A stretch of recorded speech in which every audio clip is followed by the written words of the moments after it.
General Ivan Fyodorovich Epanchin was standing in the middle of his office, looking with extreme curiosity at the entering prince, and even took 2 steps towards him.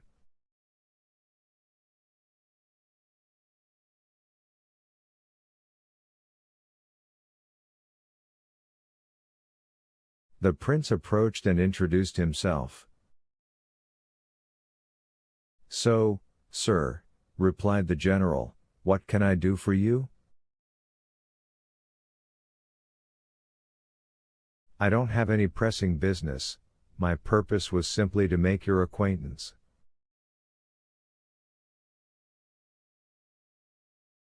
"I wouldn't want to disturb you, since I don't know anything about your day or your arrangements, but I just got off the train, I've come from Switzerland."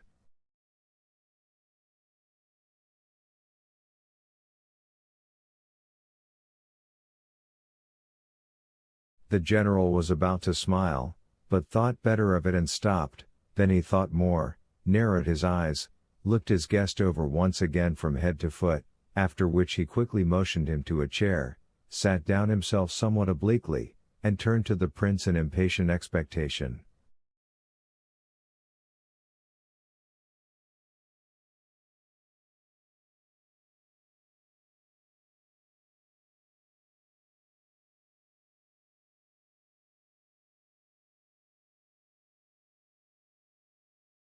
Ganya stood in the corner of the office, by the desk, sorting papers.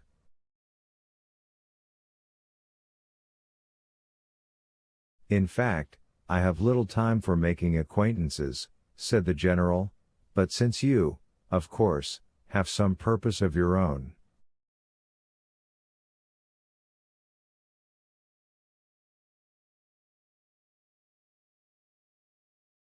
"I did anticipate," the prince interrupted, "that you would not fail to see some special purpose in my visit."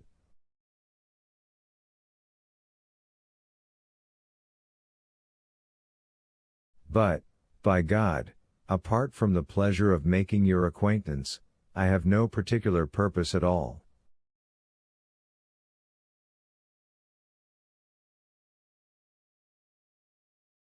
"For me, too, of course, it is certainly an extreme pleasure, but amusement isn't all, you know, one sometimes happens to be busy, besides, so far I'm unable to see between us any common, so to speak, reason."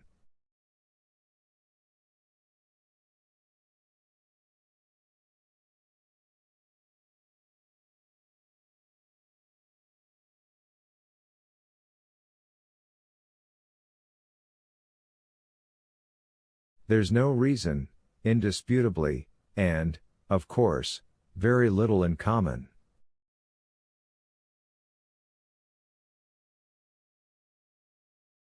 "Because if I am Prince Mishkin and your spouse is from our family, that, naturally, is no reason."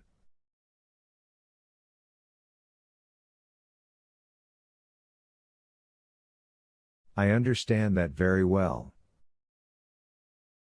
But nevertheless, my whole pretext consists only in that. I haven't been in Russia for 4 years or so, and what was I when I left, all but out of my mind.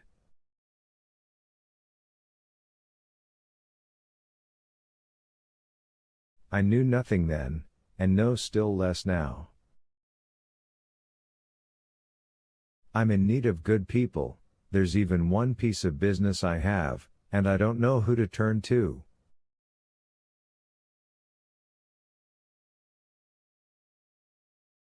When I was in Berlin, I thought, they are almost my relations, I'll start with them, we might be useful to each other, they to me, and I to them, if they're good people.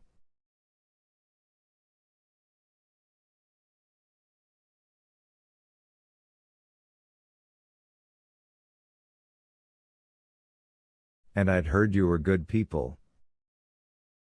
Much obliged, sir, the general was surprised. Allow me to inquire where you're staying.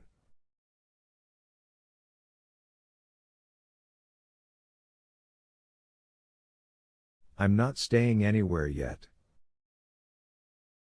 So you came to me straight from the train? And, with your luggage? All the luggage I have is a little bundle of linen, and nothing else. I usually carry it with me.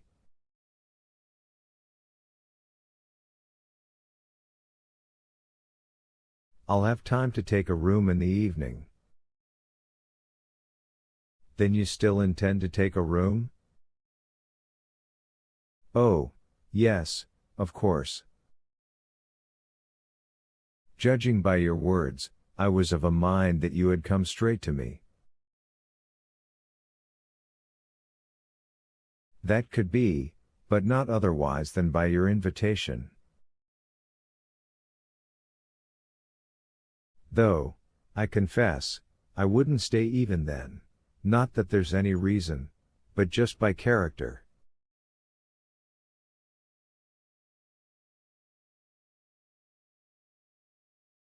Well, that makes it opportune that I did not and do not invite you. Excuse me, Prince, but to clarify it all at once, since you and I have just concluded that there can be no talk between us of being related, though, naturally, I'd find it very flattering, it means that.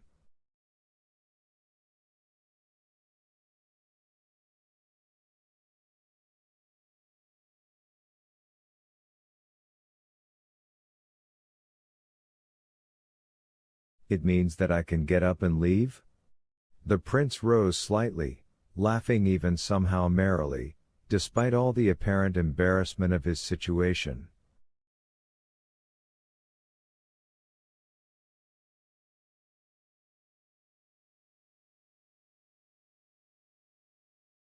There, by God, General, though I have absolutely no practical knowledge either of local customs or of how people normally live here, things went with us just now as I thought they were certain to go.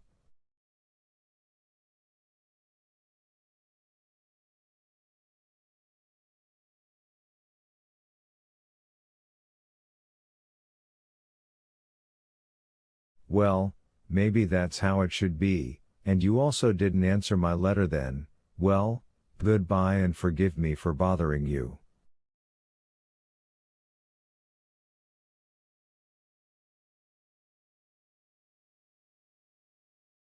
The prince's gaze was so gentle at that moment, and his smile was so free of the least shade of any concealed hostility, that the general suddenly stopped and somehow suddenly looked at his visitor in a different way.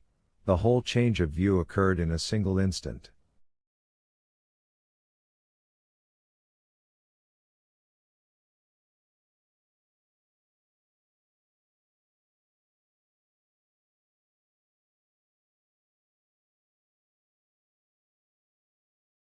But you know, Prince, he said in an almost totally different voice, after all, I don't know you, and Elizaveta Prokofyevna might want to have a look at her namesake.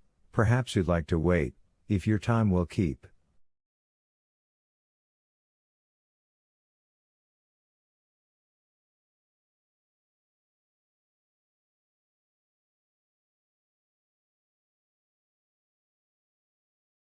Oh, my time will keep, my time is all my own, and the prince immediately put his round, soft-brimmed hat on the table.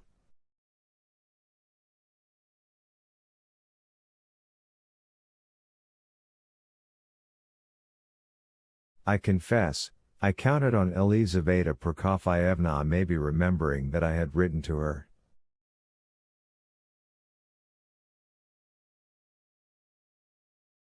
Your servant, when I was waiting for you earlier, suspected that I had come to beg from you out of poverty. I noticed it, and you must have given him strict instructions about that, but I really didn't come for that, I really came only so as to get to know people.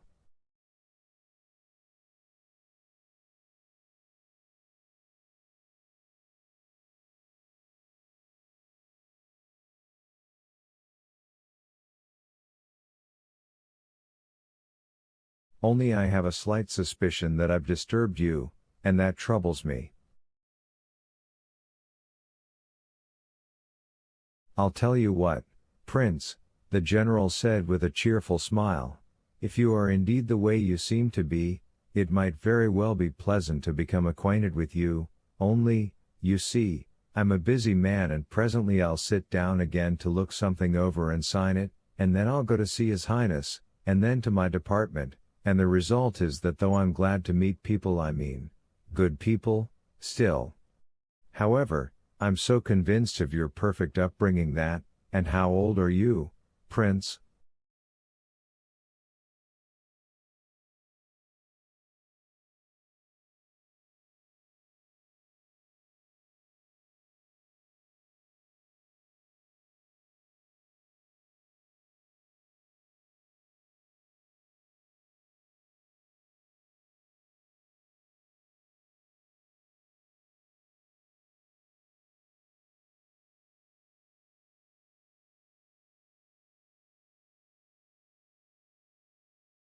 "26. Ha! And I thought you were much younger." "Yes, people say I have a youthful face.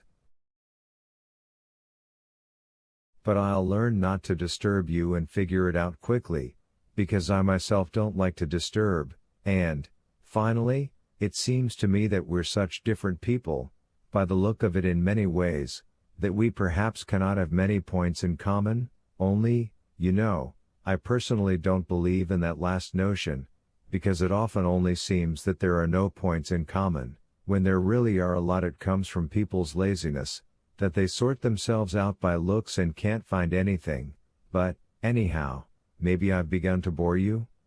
It's as if you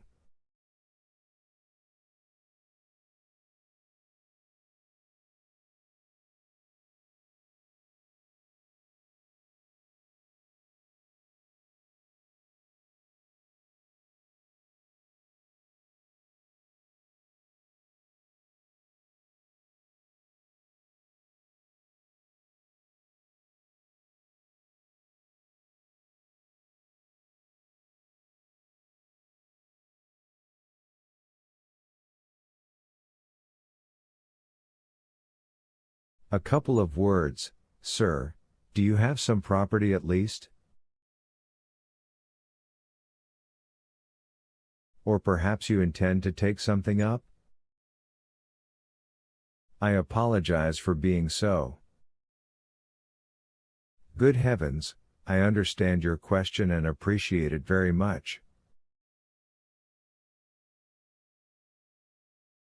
So far I have no property, nor any occupation either, and I should have, sir.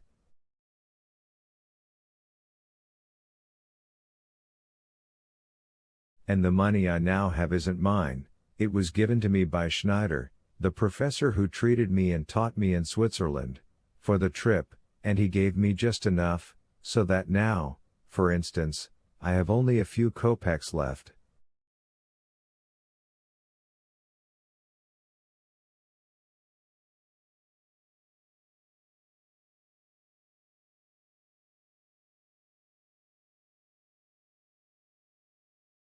I have one bit of business, it's true, and I'm in need of advice, but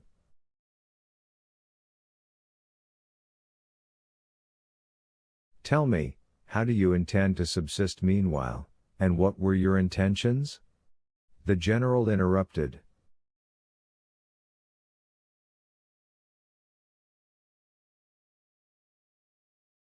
I wanted to do some sort of work. Oh, so you're a philosopher.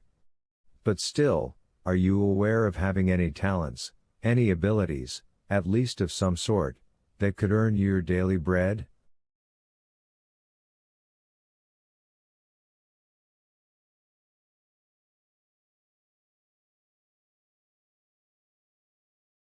Again, I apologize. Oh, don't apologize.